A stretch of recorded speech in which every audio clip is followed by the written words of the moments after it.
Alright, my name is Collin Whitsett, and I went to school at Southern Nazarene University in Oklahoma, and I was an environmental studies major there.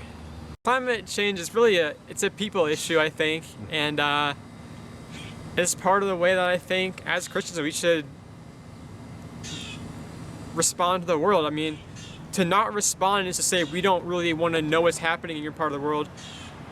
We're not going to take the time to be aware or to care about that, and that's just not okay. I think it's just an expression of love to say, like, I'm going to watch how I live my life in order to make your life more livable. Just being in a country that uses so many resources, I mean, de facto, I'm, part of the issue, and you continually hear stories from other parts of the world of climate issues, be it drought, flooding, or just irregularities.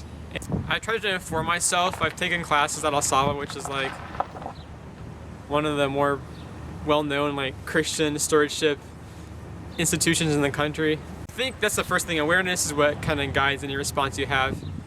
But yeah, basic things: hot water usage, power usage.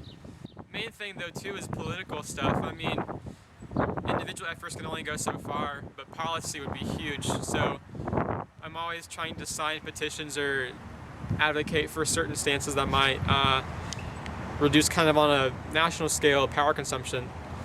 I think it's easy to look at the things we gotta do to fix this and think this is too hard, it's impossible, but I think ultimately if we make that choice right now, the easy choice, we force ourselves into harder choices later on. So I think we gotta go and just attack this and do the hard things today, and I think we'll be glad we did that in the future. Message for the church on climate change: don't be afraid of scientists. Listen to them. They're good people. They're not trying to hurt you. A lot of them are Christians, and they do this out of their faith. And we would be wise to listen to them. Don't think of climate change as a political issue. Think of it as a ministry objective, perhaps. I mean, again, this is about people ultimately. And in the U.S., we're kind of in a unique spot because we consume so much of the energy, but we don't actually feel much of the effects. We are able to air condition ourselves out of feeling, what's really happening. And so we just have to be aware, and we got to think about what our actions mean to other people.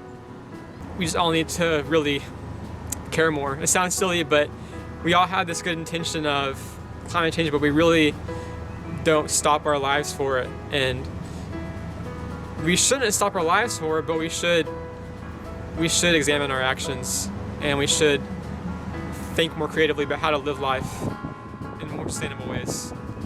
And that's happening to a degree. It needs to keep happening, I think.